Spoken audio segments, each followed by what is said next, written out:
Welcome to the Efficient Practice Podcast. I am your host, Dr. Evelyn Samuel, and I'm super excited about our show today. There's going to be a ton of value. We have an excellent guest. Our guest for today is Naren Arulrajah.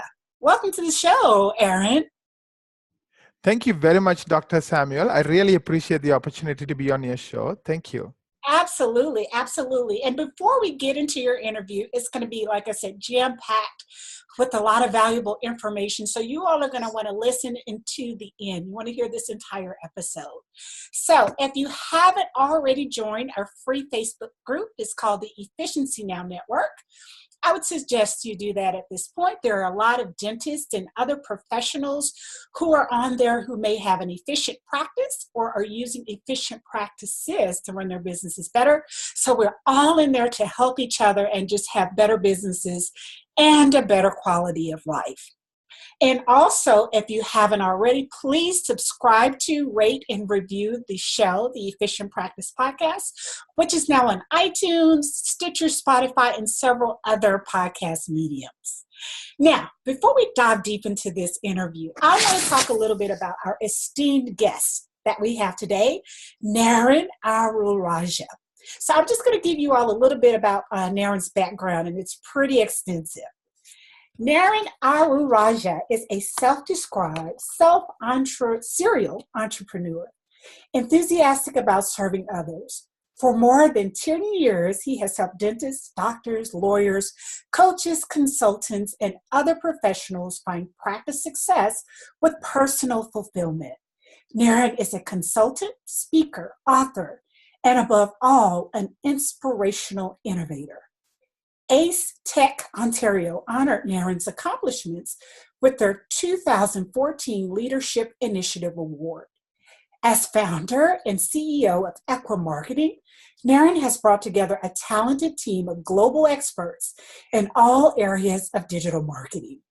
Their focus is on helping clients increase revenues, reduce workplace stress, and improve work-life balance.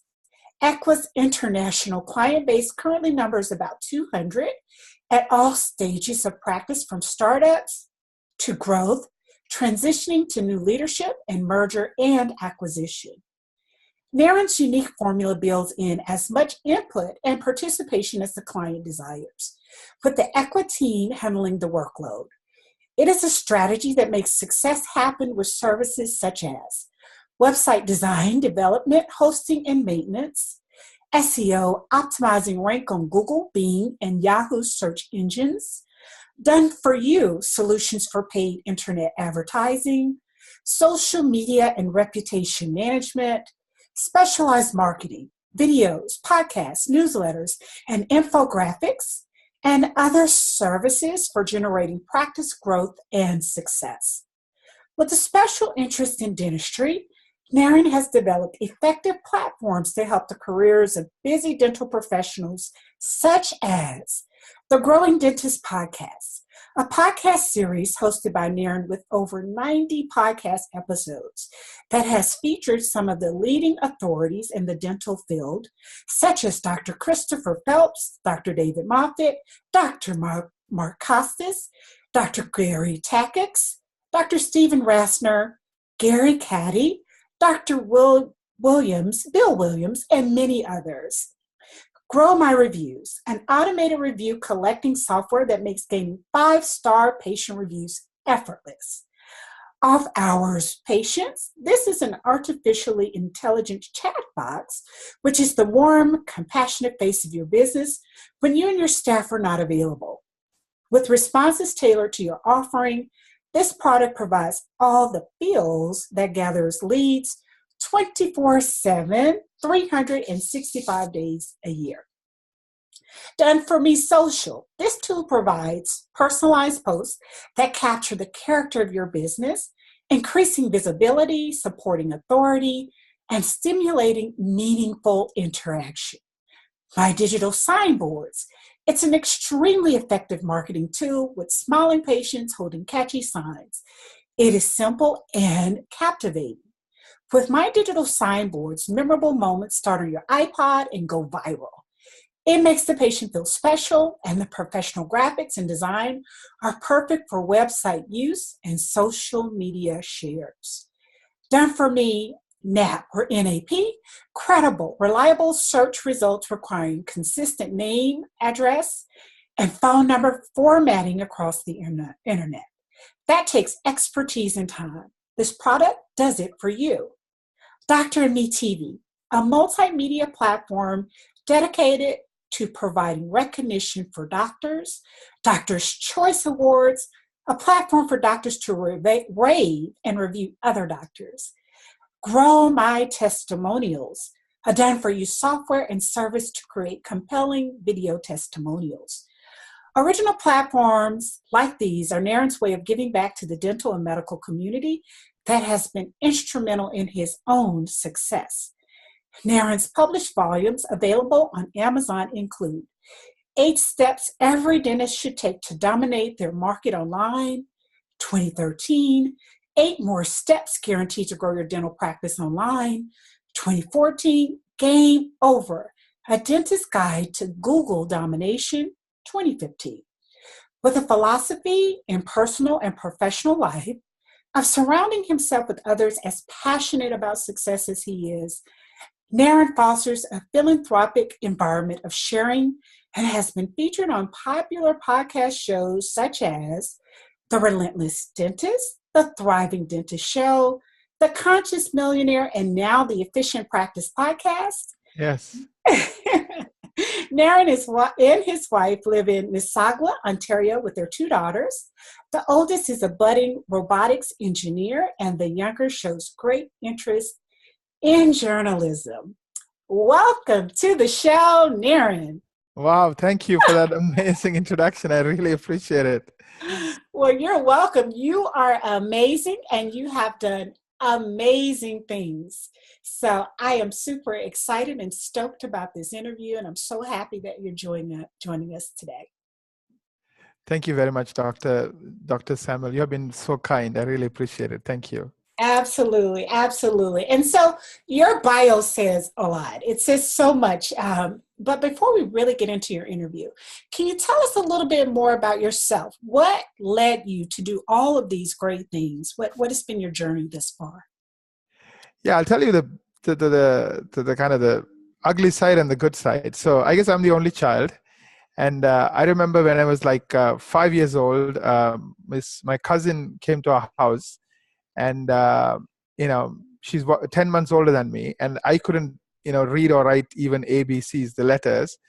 And my parents take both of us to the zoo, and she comes back and she writes an essay and she recites a poem, and I'm like, this is not right. I'm supposed to be the hero of my house, and here is this girl who's just showing me, I'm an idiot. So anyways, I think that had an impact on me. And my mom, being a teacher, and she was a stay-at-home mom, decided I need to work on my son.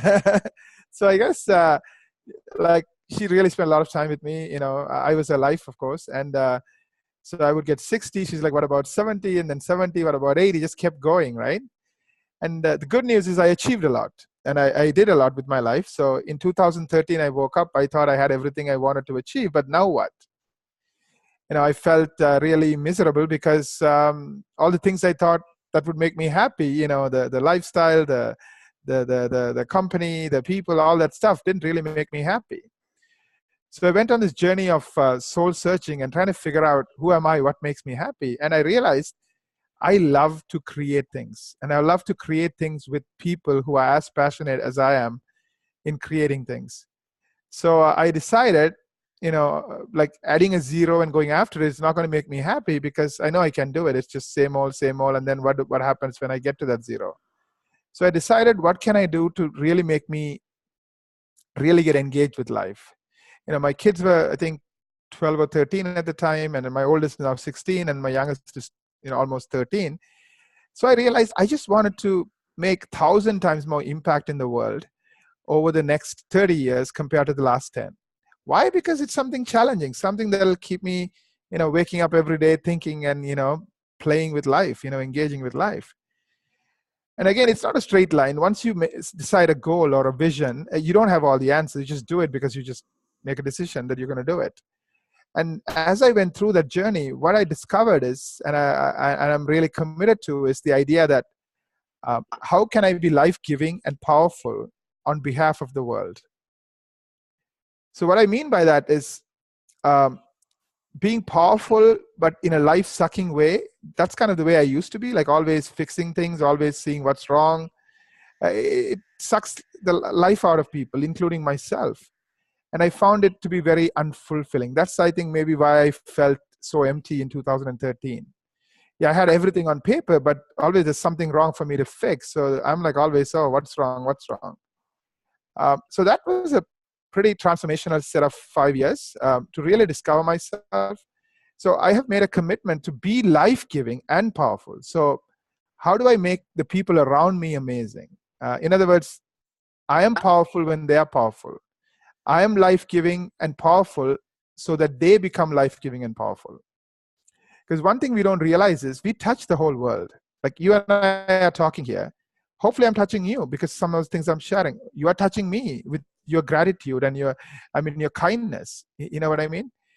And perhaps somebody's watching this and they're like, yeah, I also feel, kind of unfulfilled. And maybe Naren's story kind of resonates with you. And maybe I'm touching him. Maybe he's being a role model for his kid, where he's not only like achieving like I used to be, but achieving in a way that really adds to the world in a life-giving way. Maybe that kid grows up to be the next president of the United States. Who knows? So we realize we think we are tiny, this small, insignificant thing. We are not. In the digital world that we live in, we are connected to the whole world. I run into people who are, from other parts of the world. They're like, I know you. I'm like, how come? Because I see your podcast. I listen to your podcast. So that's what I want to be. I want to spend every second of my life being life-giving and powerful on behalf of the world.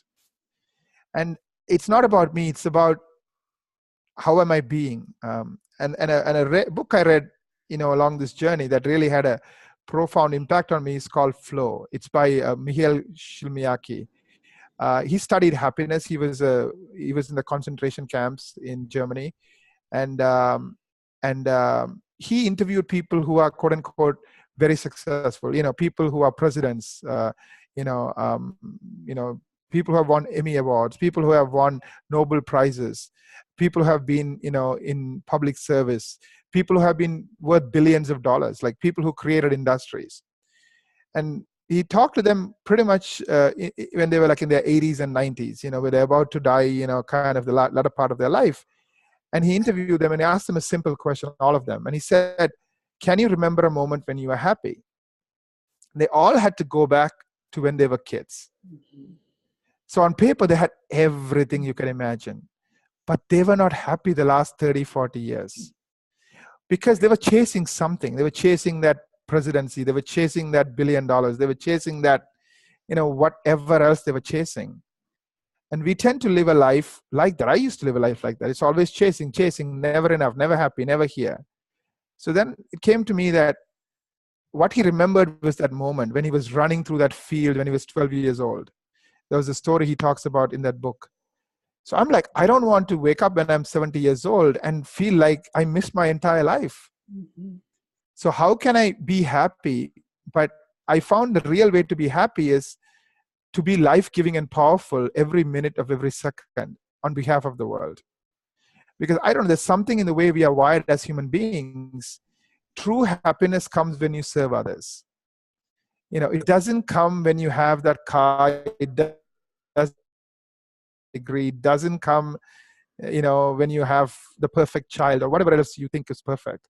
It comes when you are just being there for others. So anyways, so I know that's a long-winded answer, but I hope it helps. That's okay. That's an absolutely, amazing answer and so true. I know we have a subject that we want to talk about, but your journey is so true. And I think that so many listeners are going to relate because I'm sitting here and I'm listening to you and it's true. It's like our most valuable or our most precious moments are usually not when we're achieving things. You've said so much. That is so true. It's like when you're on your deathbed, are you really thinking about all you've achieved, or are you really thinking about how many hours you spent at work? Right. Usually thinking about your family, or like you said, the childhood, which was referenced in that book. So that's really important. And I think, in our field, there's so many people that are, and I know I am, just goal driven, goal driven. What's my next goal? What's my next big thing? What am I going to achieve? But that's so important, what you just said, serving others. It's just so much more gratifying than even Right. achieving all these big things on paper. So, Right. And I think you can do both, though. That's the fine part. When you're yeah. being life-giving and powerful, Mm-hmm. you can achieve, because when other people win, you win. You know what I mean? Right. When a billion people can use Google search to find out whatever they want in an instant, Google did win. They're worth $1 trillion. You know what I mean? But a billion people want too. You know what I mean? So you can have it both ways. Right. So I think this idea that either you are achieving or you are being happy, I think it's nonsense. And I think you pointed to a key point. A lot of us, especially, I don't know if it's women as much, but really men, we think of life as work, and we don't realize that I can be life-giving and powerful when I'm being with my daughter as well. Right. You know what I mean? Because, she's going to live on and do amazing things. So through her, I can be living, for another 100 years of 70 years. So I think, we can be life-giving and powerful in every part of our life. So that's something I'm kind of becoming present to, recently, because it's really, I think Gandhi said it best. He said, the real battles are not fought out there; they're fought inside you. Oh yes, that's And it's not in the real battlefields. It's all in your mind. It's all in looking at your own self. So yeah, so I found that to be very inspirational. And we kind of don't want to look at the mirror sometimes. We're just busy living and or doing or achieving. We just don't look at it. So appreciate that comment. Thank you. Yes, absolutely. So I know we're going to talk about some things today, and we're going to really focus a lot on leveraging influence, how to leverage influence marketing in your dental practice. I know that you help many different professions, and there will be listeners from an array of professions on here today listening to our episode. But how did you get to the focus of mainly or heavily in the dental area? Yeah, I think I had this mindset. Like, I think of life as a box of chocolates. Like, you don't know what you're going to get. You just open it and see what That's happens. my favorite movie, by the way. Oh, yeah. Forrest Gump is my favorite movie of all times. Yeah, mine too. It's one of my top. I don't know if it's the favorite, but it's in the top 5 or 10. Yeah, and it's a great line. So, a lot of times I don't know what I'm doing. I just do it. So back in 2008, I was running this website called Busy Moms, and the US economy crashed, and, we had people advertising on the website, and we were about to go under, but I guess you call it fate, you call it luck. A few months before that, I was talking to a dentist in Chicago, and I was trying to get him to advertise on Busy Moms. His name is Dr. Ted Siegel. And he said, "You're really good at SEO. You're really good at driving traffic." And, he's kind of one of those people who thinks differently. So he's like, every other marketing company who works with dentists, they don't have a website that brings in 200,000 people. So something they don't. What is it? He started probing me, and I told him, being an engineer, I built this system and this technique, the methodology to create content and, all of that stuff. He's like, "Why don't you do my marketing?" And his challenge to me was, Chicago has 10,000 dentists. So if you can beat 10,000 dentists to help me, you know what? You have something interesting that the other 100,000 dentists will want. Because back then, marketing was really simple. It was just pretty much all about SEO. So that's what I did. And I kind of applied my engineering brain, and I tried to figure out how do we take what we did for our own selves and, build this massive marketing machine, but do it in a way that an average dentist can afford it. So 18 teams, all the products that came out of it, all the innovations that came out of it was that offshoot of how do we create all these marketing tools that work together to make the phone ring. So today we generate 500,000 phone calls on behalf of doctors every single year. And out of the 500,000, I would say most of our clients happen to be dentists. So I guess I don't know if I found dentistry or dentistry found me, but I just opened that box of chocolates and I had a chocolate, and it's fun ever since. And it's been working for you ever since. Yeah. That's amazing that you say that. I am a practicing dentist, and I usually say I don't know if I chose the profession or did it choose me, because there's a unique personality type that you have when you're working in millimeters and things of that sort. So I always say that, and then dentistry chose you as well. So that's something we have in I common. Yeah, I believe in God. I think God has plans, Yeah, So absolutely. Well, you know what? You said something about, you now have this team, and I just want to say you have an amazing team. I have worked with several of your team members, and they are absolutely amazing. So I want to know, and this might not be in line with what the interview is about, but how did you attract such a wonderful team? that's an excellent question, and I would be lying to you if I told you I had all the answers on day one and I did it perfectly and all that stuff. I didn't, but I was searching inwards, and it's kind of interesting. Of course, I keep evolving, so I'm describing kind of what it is right now. I think people are attracted to people who stand for something bigger than themselves. I think people are not stupid. They're very smart. So if your words and your actions don't jive, they'll see through it. It's like telling your kids, you must put your shoes away, but you don't put your shoes away. You know what I mean? Like, people watch what you do more than what you say. So, so coming back to what I was talking about, this idea of being life-giving and powerful on behalf of the world, I think people identify with that, because we all thought incorrectly that we are tiny. Like you and I talked about it. You and I are not tiny. There could be somebody in the middle of Papua New Guinea who's watching this and who's getting something from this. Maybe that person becomes a different person, and maybe that touches his child. You know what I mean? We are not tiny anymore. So I think that's something that attracts people, that mindset of, we can do huge things. And I stand for that, and I kind of try to live by that. So, for example, I used to have meetings where people told me what they achieved. I don't have those anymore, because if I trust them, I trust them. You know what I mean? So we have instead powerful conversations where they tell me what they're struggling with, because reality is reality. When they're struggling with something, they're struggling with something. They share with me something that hopefully will inspire one of the other teams, and I take that back and share it with other people.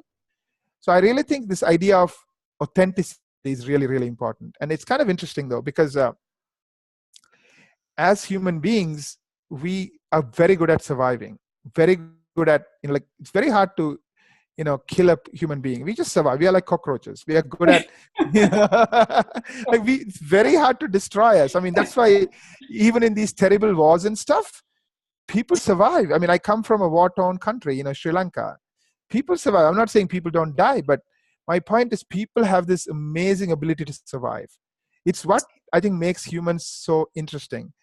But the problem with that survival mindset is they're kind of, how do I put it? Like we are living an automatic life. Like, for example, I'll give you a practical example. So my daughter is on the phone. I might tell her, why wasting your time on the phone? She might be doing something important for school, because the kids today, they do a lot of things on their phone. Right. But my automatic self is just trying to fix, oh, don't do this, don't do that, But that's life sucking. Imagine when your dad keeps telling you, don't do this, don't do that every single day. Mm-hmm. So I think when people realize you stand for something that's not automatic and the same old, but you stand for something different, you stand for something that's bigger, something that's meaningful, I think it resonates with people. Like, I don't know if you have seen that TV show called, I think it's called Monday Night Lights. It's about a high school football team. And the whole town revolves around that football, the whole town. It's almost like, they're going through motions, going to work, and, marriage problems, this and that, all kinds of issues. And somehow that Monday night football gives them a purpose, gives them a reason. And that becomes everything the town is about. And it's like Netflix show or some other show. It was running for like 6 seasons. So it's a pretty interesting show. But I think we can live a bigger life than that. I think we can live a life that's makes you happy today. So I think that's one of the reasons we attract the people we attract. And they stick with it. I'm not the easiest guy to work with. I'll tell them the truth. And sometimes truth can be painful, right? If something is not working, it's not working. Yeah, but it's a story we create, right? We say it hurts, so it hurts.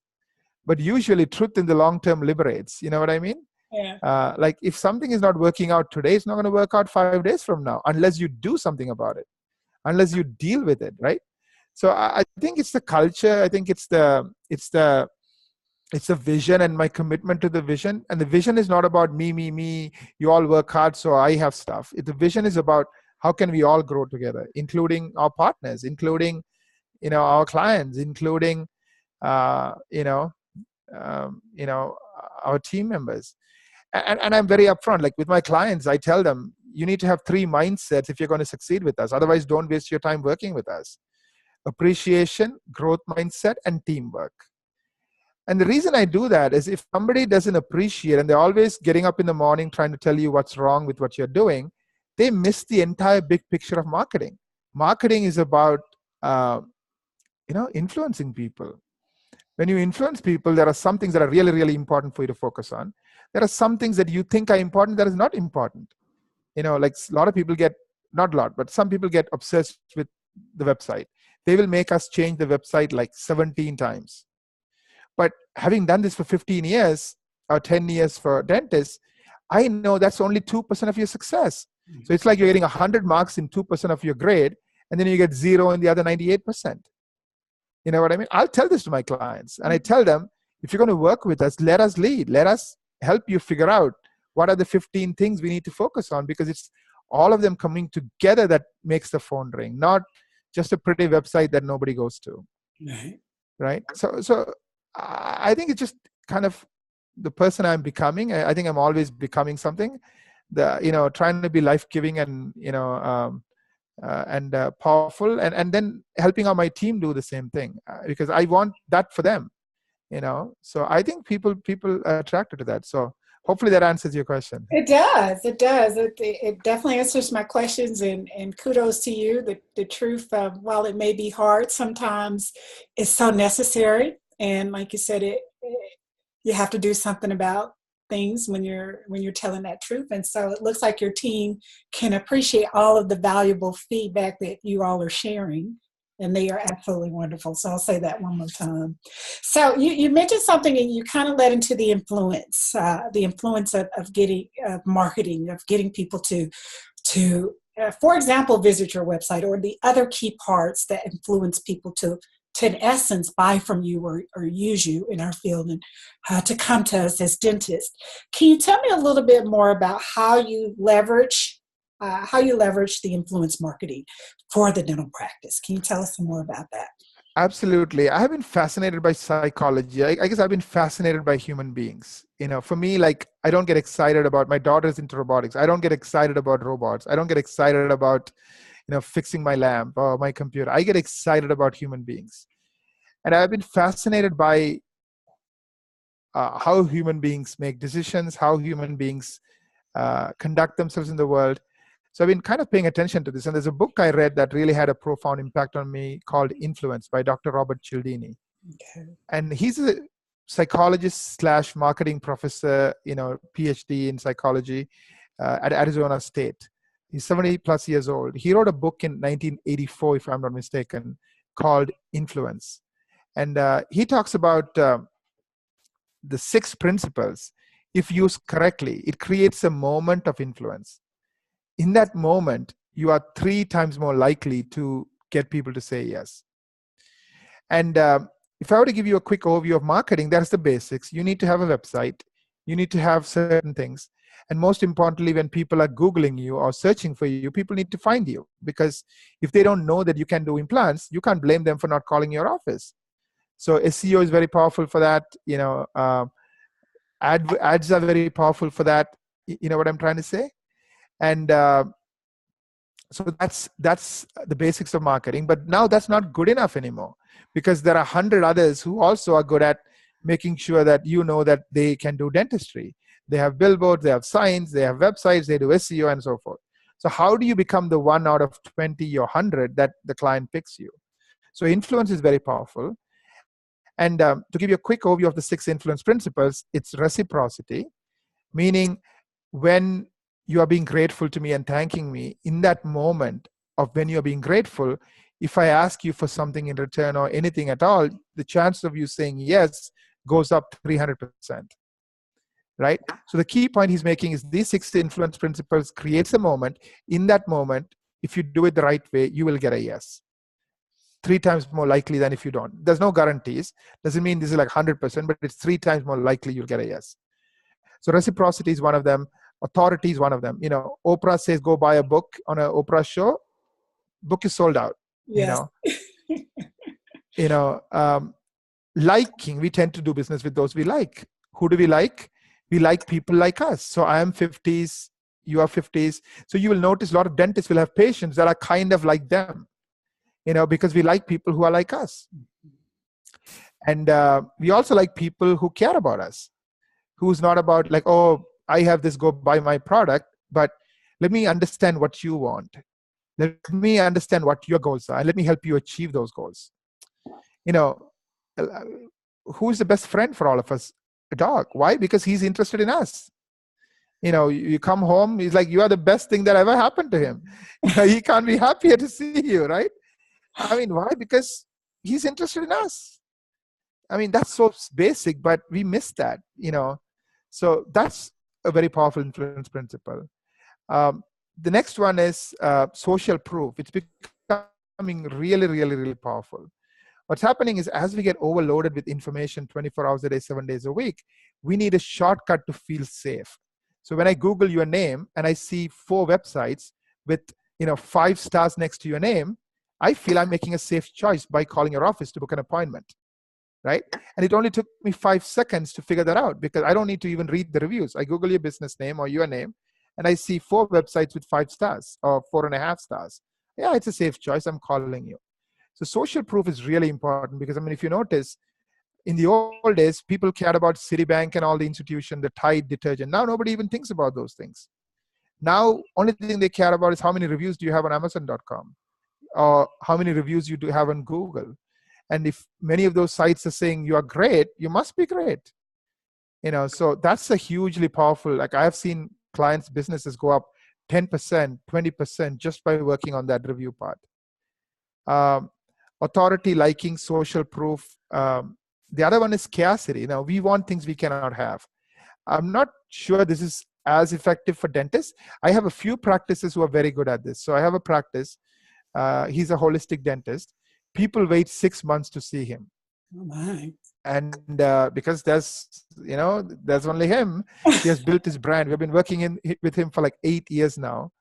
So people wait a long time to see him. But when they see him, he spends an entire 90 minutes. He makes them feel like a human being. And he treats them like he would treat his wife, he would treat his brother, he would treat his son. He tells them, he listens to what they want, he listens to what they are here for, and then he tells them what he would tell his son. And he doesn't tell them, you must do this or else. He just tells them, this is what I think. And then they're like, yes. So he's booked out 6 months in advance. And so it works, but you have to have that kind of long-term thinking to have that kind of a business model. So those are some of the most important principle I didn't touch on is commitment/consistency.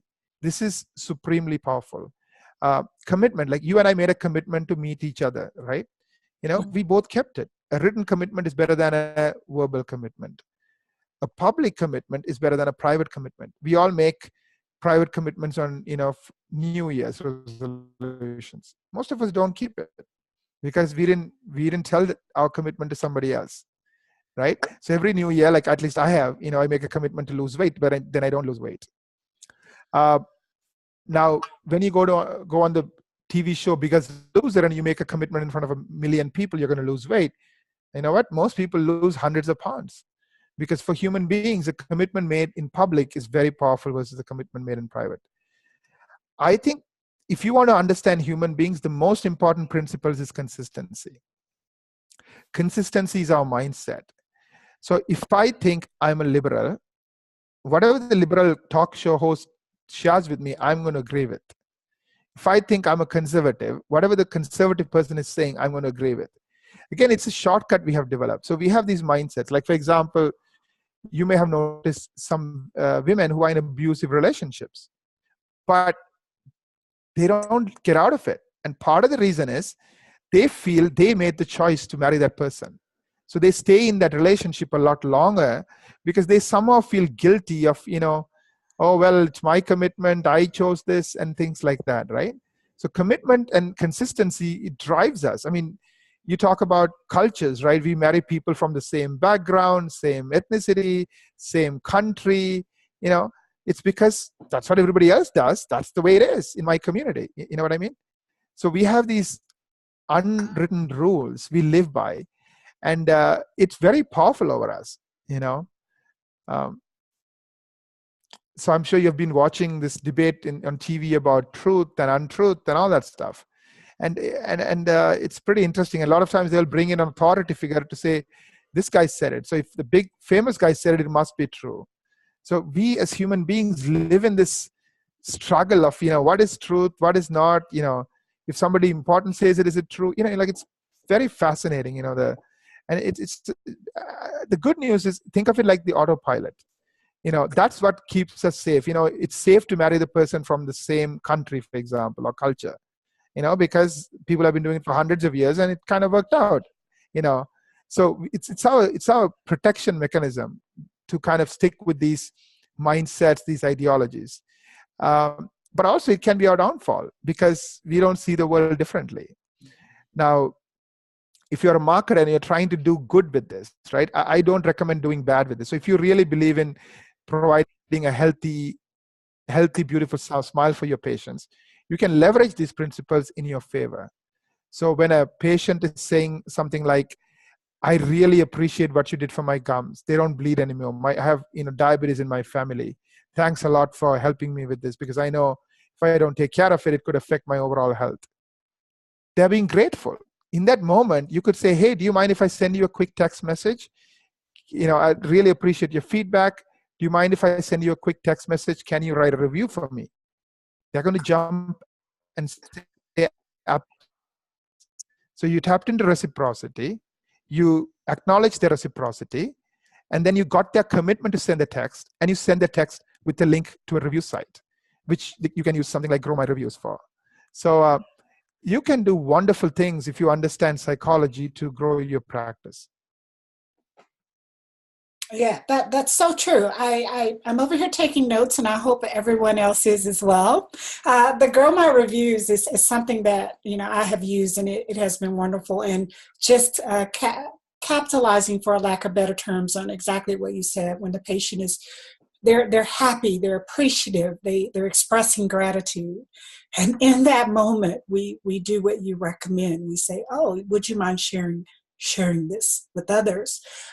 When you send that text message, they immediately do it. They do it right on the spot because you've done something good for them. You've improved their health. You've made them feel better. You didn't hurt them when you were treating them. You were nice to them, and as such, they want to do something nice for you as well. So that is so true, and it's just amazing how that works.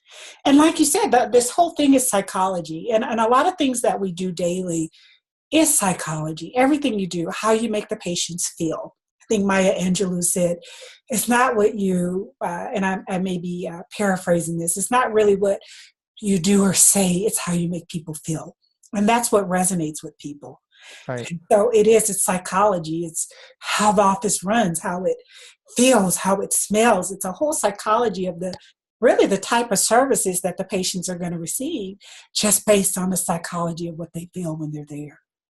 So that's really true. So you're using the authority, the social proof, scarcity, and consistency or commitment, which you said is one of the most important or the strongest.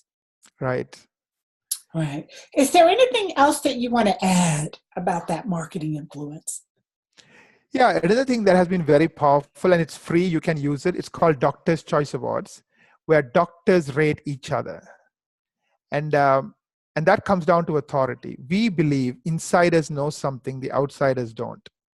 So when you go to a bookstore, what do you see at the back cover of the book? You see a review from somebody in the same space. So if the book is on politics, you will see a review from a famous senator or a famous president, right? If the book is on personal development, you will see a review from Tony Robbins. Because our mind goes, if Tony Robbins thinks this is a good book, this must be a good book. If the president thinks it's a good book, and I, of course, like the president, this must be a good book. Because why? He's a president, he's in politics, so he knows something about books on politics, right? So authority is very powerful. So what the way Doctor's Choice Awards works is you get a page, it's free, you can go there and sign up, and you send it to your colleagues, and they say what they think about you. So it's a review. And a lot of times they'll say things like, we have like 4,000 doctors with reviews on it right now. They will say things like, I've known him for the last 10 years. I went to school with him, or I see him at conferences. He's dedicated to continuing education. He's a doctor I tremendously respect. I would highly recommend him. Now, when you go to a page that has 10 of these reviews and 10 different doctors, and they don't have to be dentists, could be any kind of doctors, because for the average human being, they don't know the difference between maybe they do, but for them, a doctor is a doctor is a doctor. We all went, when you all went to medical school and you all, spent 10 years of your life, getting that title, right? So for them, you have something special that they don't have. So when they read 10 other quote unquote doctors saying wonderful things, they think you know something they don't. And therefore, they're much more likely to listen to you. This is one of the biggest challenges that doctors tell me, that people will come and say, well, the other dentist told me this, or well, Google told me that. But when they have 10 other doctors saying, you know what you're talking about, all of that vanishes. Now they're like listening to you at the edge of their seat. You're making recommendations, they're taking it seriously. Like I've heard doctors say things like, sometimes patients would say, I can't believe I get to shake your hands. Because because you're a celebrity, doctor. Yeah, you're somebody. You're not like, oh, a dentist down the street, And of course, how do we treat our celebrities? We treat them with respect. We hang on to every word they say. We do. Of course, you have to do good with it. So I keep emphasizing it. So if you're committed to their smile and their health, use all these influence principles. So I do think eventually in the long term, you have to do good. Otherwise, it's not worth it. So unfortunately, people do bad things with influence principles, But I wouldn't go anywhere near that, just because I can't look at the mirror at night and feel good about myself. Right, right. Well, all right. That is such valuable information. So we have the doctor's choice, which enhances or reinforces the authority principle of influence. Back to the reviews. So for the people who are listening today, we're going to include a link in the show notes, so they will get a free trial for the Grow My Reviews. Absolutely. That would be amazing. Thank you very much. So Yeah. I believe they get to try it for, is it 14 days for $1 or something like that? Yes, exactly. It's 14 days. And, like I said, I use it and it has worked wonders for my practice. It works much better than waiting and sending the patient an email and, asking for a review when the patient's in the office, then shooting them an email. And everybody wants to do it, but once they leave the practice, life happens and you're kind of last on the priority list when the child has the soccer practice and things of that sort. So when you do it on the spot, people, they reciprocate the whole reciprocity. So we will include that. And also, I want to say, I have a quick story about the good reviews and the negative reviews. Things are a little bit different nowadays. Like you said, it's the whole social proof, what everybody believes. And now just getting a ton of positive reviews about what you're passionate in really helps. I remember when I got my first negative review, and I was just so shocked because I had like hundreds of positive reviews, and this was in my first practice. And back then I didn't know how to handle it. I was like, well, the person was late for the appointment, by the way, and we have a policy that we run on time, and that usually doesn't offend most people because they're so appreciative that we're on time for their appointments. But back then I didn't know how to handle it. And so these days, the the protocol for handling a negative review, if you get one, and you probably are, at some point, is to address it or either get more positive reviews that reflect what your audience or your guest feel about you. So this is an important platform, I think, for all people who are in any kind of profession or business. Right. Yeah. Absolutely. I think you're right. People don't read 100 reviews today, right? They look at how many stars you have. So I think you need to address it and respond to it in a very professional way, according to HIPAA guidelines and everything else, um, without making the person feel like there is something wrong. So you just got to be very careful in the words you choose. But at the same time, don't stress about it because they don't read these reviews. They are looking for, you have 4.8 stars with 39 reviews because they don't have time. They just, go. It's all about how many stars you have on how many websites. So I think it's a mindset thing, right? I think you are right. Which is again consistency, right? As a doctor who I think you are a perfectionist. So when you see something that's not who you are, it bugs the living daylights out of you. So I am a self-professed perfectionist too. It's both a blessing and a curse. So yeah, I am. So great. So okay, Naren. So we have the free link for the Grow My Reviews. You have a ton of other things that are working really well. Your bio speaks for itself. Now, if someone who's listening wanted to get in touch with you, how might they do that? Yes, they could email me directly. It's Naren, which is N for Nancy, AREN for Nancy, Naren at ekwa.com, E for elephant, K for Kevin, W for window, A for Apple, ekwa.com. Perhaps you could include that in our call notes. Okay. They could also go to the website and they can get a hold of us through the website, ekwa.com. And anybody listening, if you want us to look at your marketing and see how well you are doing when it comes to the basics like SEO, websites, etc., as well as when it comes to influence principles and are you using it effectively with your digital marketing, we would love to, for all your listeners, kind of do that analysis. It's a 4-hour analysis and then a 1-hour meeting to share what we find with you. So that's another gift for all your listeners today. Thank you very much, Dr. Samuel. Thank you. Thank you for being on the show. I have really appreciated and enjoyed this time that we spent together. I continuously learn from you all, from Ekwa, you and your team. So just thank you for being on here. I'm sure that the viewers have appreciated learning as well. Thank you very much. And I also want to personally thank you for appreciating our team because I know it means a lot to them. Because I know they feel you are a very special human being and they want to make sure that, we take care of you. So I really appreciate it. Thank you. Yeah, thank you, thank you. And so this concludes another episode of the Efficient Practice Podcast. If you have not, please make sure to subscribe to rate and review the show. And also, if you haven't joined, please join our free Facebook group, which is called the Efficiency Now Network. There are many professionals that are on there, and they're like Naren, and they're giving lots of information, valuable tools to grow your business and to have more productivity, more profitability, and a better quality of life. Thank you so much once again, Naren, for being on the show. And to our listeners, we will see you on the next show. Until then, take care. Bye-bye. Thank you. Bye-bye.